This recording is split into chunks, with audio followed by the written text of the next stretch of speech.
Hi friends, welcome to studiously 13।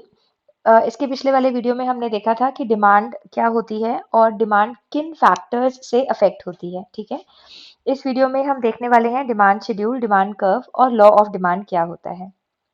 Okay, तो सबसे पहले हम बात करते हैं डिमांड शेड्यूल की। देखिए, जब भी हमें कोई प्रेजेंटेशन करना होता है, हम किसी भी चीज़ को अगर प्रेजेंट करते हैं, तो उसके हमारे पास 3 तरीके होते हैं। या तो हम उसे टेक्स्ट से लिख के प्रेजेंट कर सकते हैं, या हम उसका टेबल बना सकते हैं, है ना?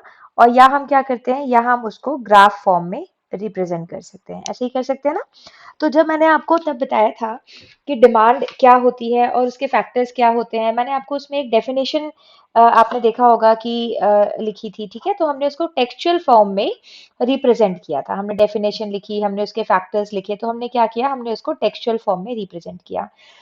अब तब मैंने आपको बताया था कि जी प्राइस जो होता है, प्राइस और क्वांटिटी डिमांडेड जो होता है वो इनवर्सली प्रोपोर्शनल होता है। प्राइस बढ़ती है तो क्वांटिटी डिमांडेड कम होती है।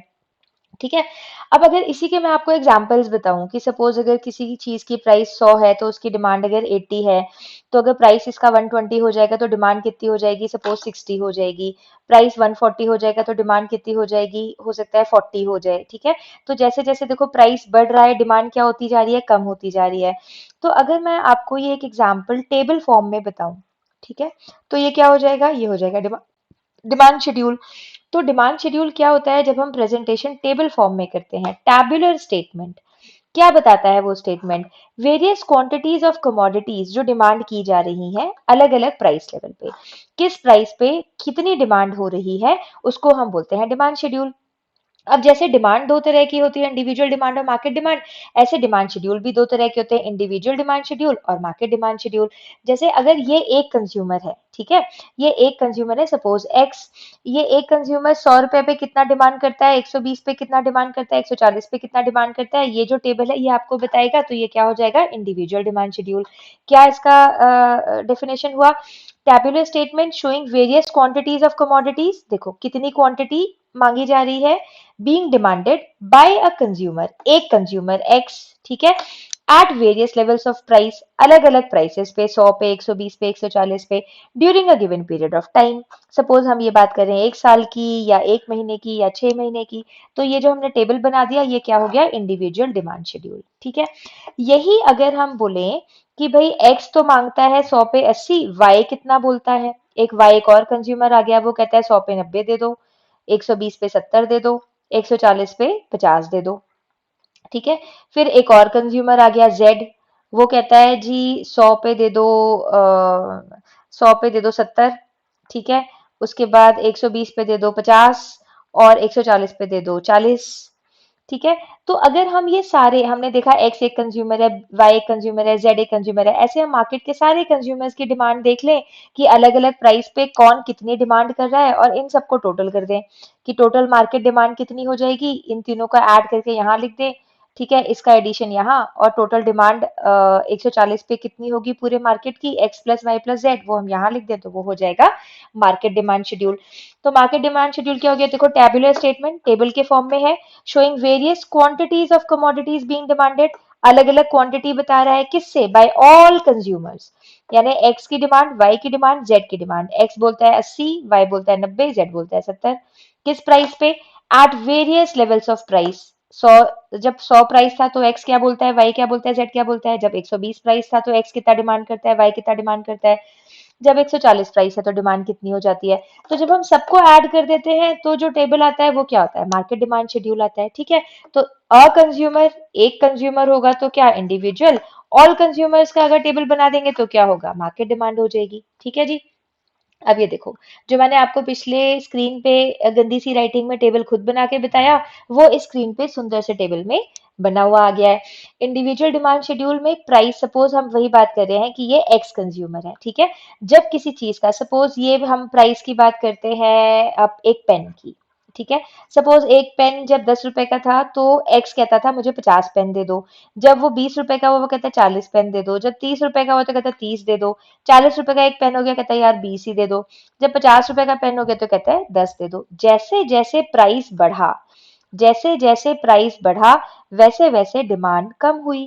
ठीक है, तो प्राइस बढ़ा और क्वांटिटी डिमांडेड कम हो गई। ठीक है जी। ऐसे ही अब ये क्या हो गया, इंडिविजुअल डिमांड। क्यों? क्योंकि हम ये किसकी बात कर रहे हैं, एक्स कितना डिमांड करता है। अब यहाँ पे देखो क्या है कि अगर 10 प्राइस है तो एक्स कहता है 50 दे दो, वाई कहता है 60 दे दो, जेड कहता है 55 दे दो। ये एक्स की डिमांड है, ये वाई की डिमांड शेड्यूल है, ये जेड का डिमांड शेड्यूल है। जब प्राइस 20 हुआ तो एक्स कहता है 40, वाई कहता है 50, जेड कहता है 45। ऐसे ही 30 प्राइस पे, 40 पे, 50 पे एक्स क्या कहता है, वाई क्या कहता है, जेड क्या कहता है। जब हम इन सबका टोटल लगा देते हैं तो कितनी क्या डिमांड आ जाती है, मार्केट डिमांड। इसका मतलब क्या हुआ, जब प्राइस 10 है तो मार्केट में डिमांड 165 होगी। अगर प्राइस 20 है तो मार्केट में डिमांड 135 होगी। अगर प्राइस 30 है तो यहाँ पर भी देखो क्या हो रहा है, प्राइस बढ़ता जा रहा है और मार्केट डिमांड कम होती जा रही है तो यहाँ पर भी वही, प्राइस बढ़ रहा है, क्वांटिटी डिमांडेड कम हो रही है, पर मार्केट डिमांड शेड्यूल मार्केट में जितने भी कंज्यूमर्स है सबकी डिमांड को कैलकुलेट करके बताता है, और इंडिविजुअल डिमांड शेड्यूल एक एक बंदे की डिमांड बताता है। ठीक है, इसके बाद हम पढ़ेंगे डिमांड कर्व। मैंने आपको बताया था, कहाँ बताया था, यहाँ बताया था। क्या बताया था कि प्रेजेंटेशन के 3 तरीके होते हैं, या तो हम टेक्स्ट में करते हैं या टेबल में करते हैं। अब हम तीसरी बात करें, ग्राफ में करते हैं।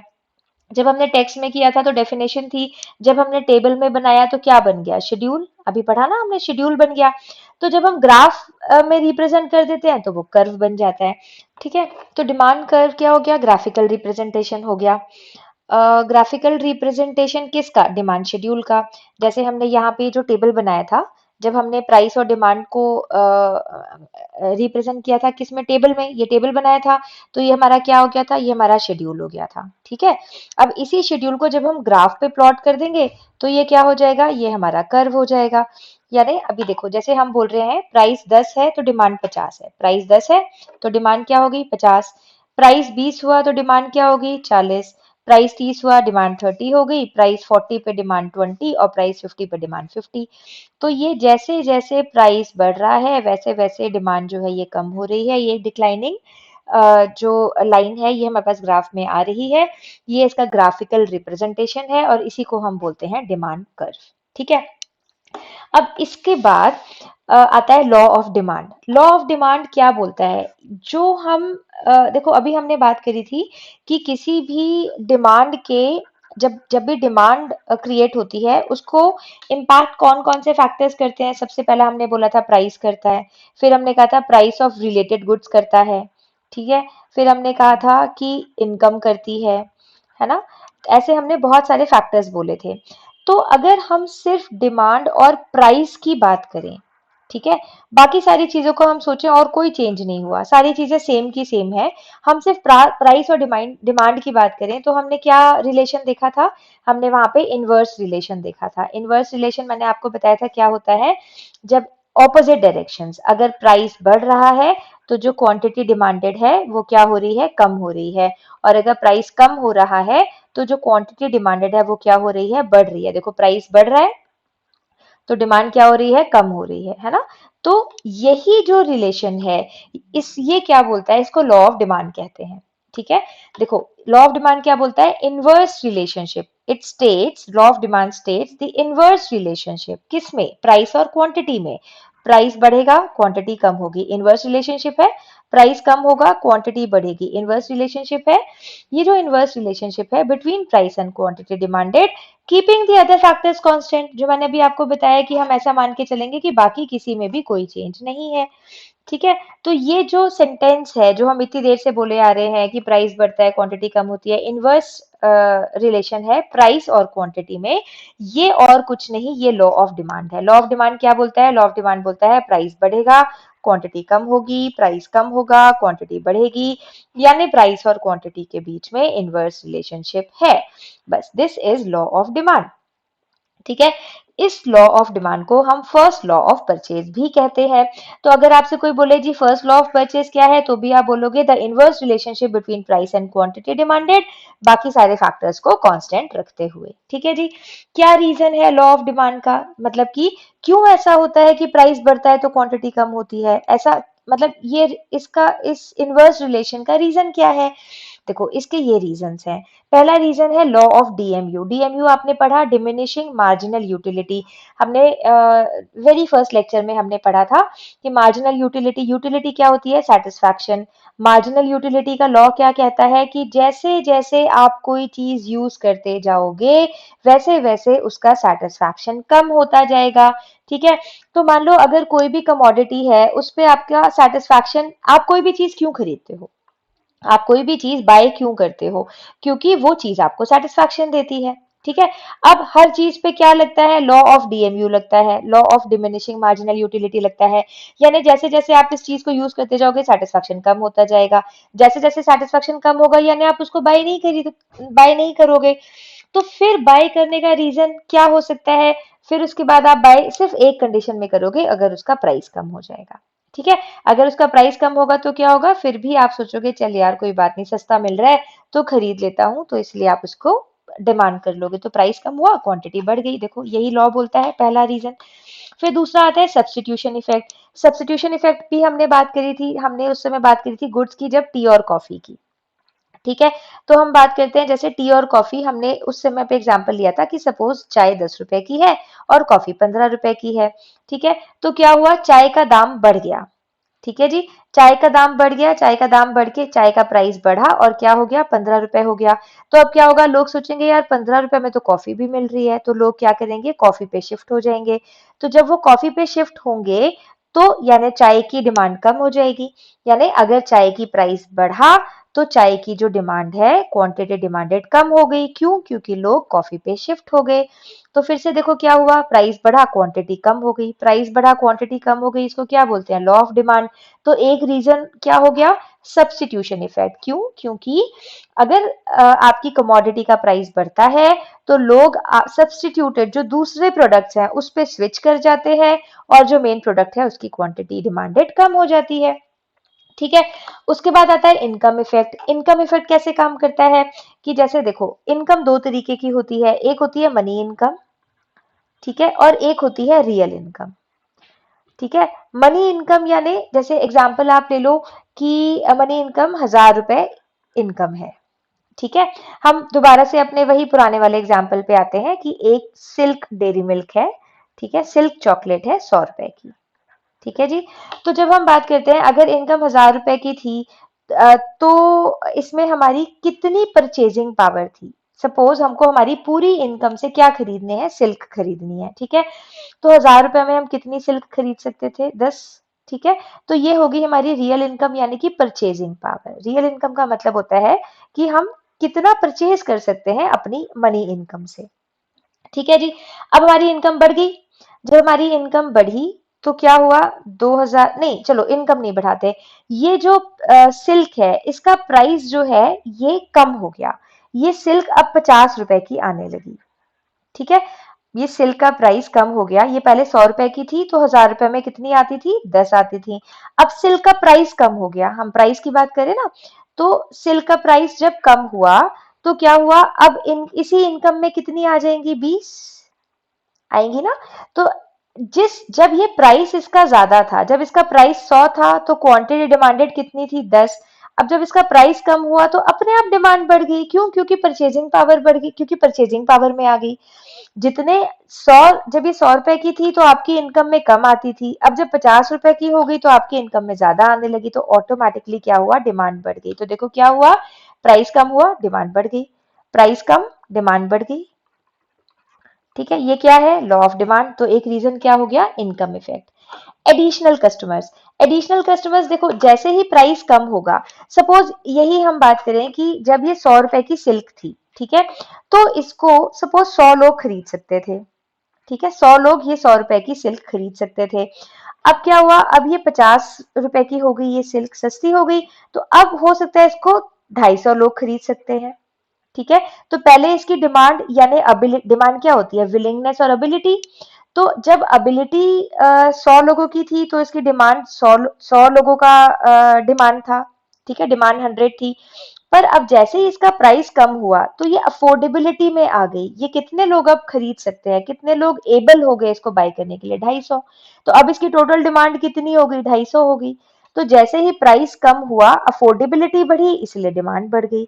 तो एडिशनल कस्टमर क्यों बढ़ गए? क्योंकि ज्यादा लोगों की पहुंच में आ गई। जैसे ही प्राइस कम हुआ, ज्यादा लोगों की पहुंच में। इसको एक और एग्जांपल से देखो कि सपोज एप्पल का फोन खरीदना है, ठीक है, 1 लाख रुपए का आता है। तो अभी मान लो कि एक ग्रुप है, जैसे मान लो आपके एक कॉलेज है, उसमें 100 लोग, 100 बच्चे हैं, एक क्लास में 100 बच्चे हैं, ठीक है।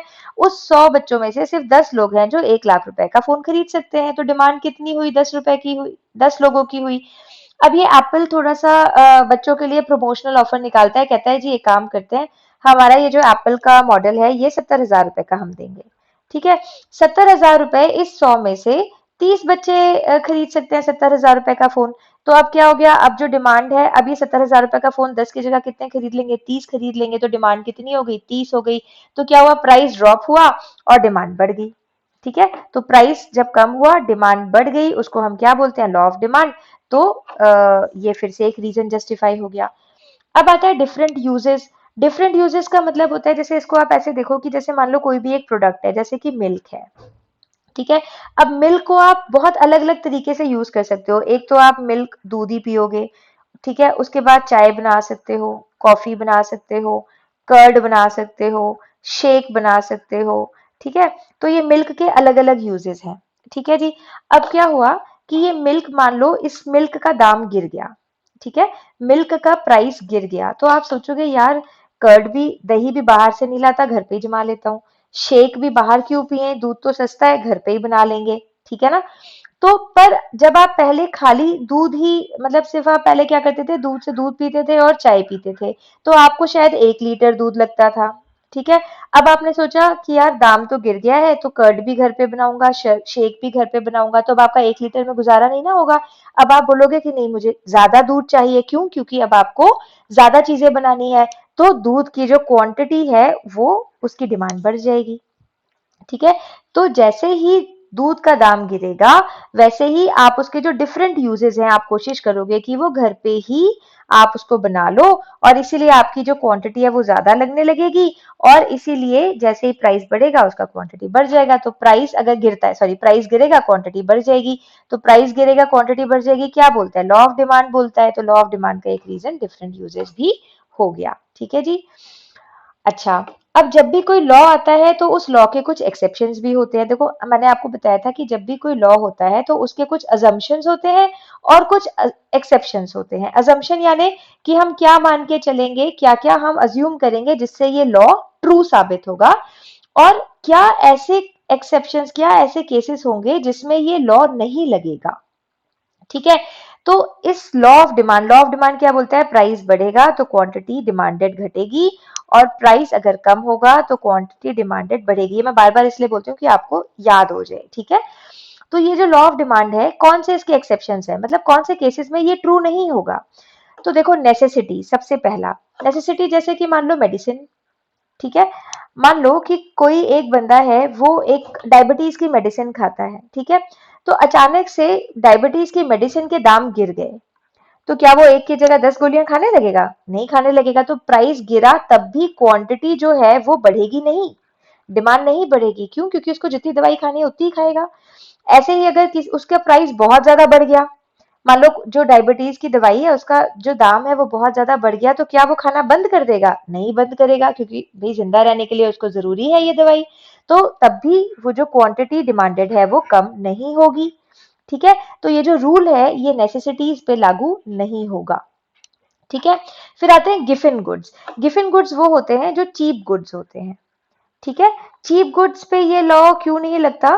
क्योंकि देखो, चीप गुड्स में जैसे अगर आपको नॉर्मली क्या होता है कि किसी चीज का लॉ ऑफ डिमांड बोलता है कि प्राइस अगर कम हो रहा है तो क्वांटिटी उसकी डिमांडेड बढ़ जाएगी।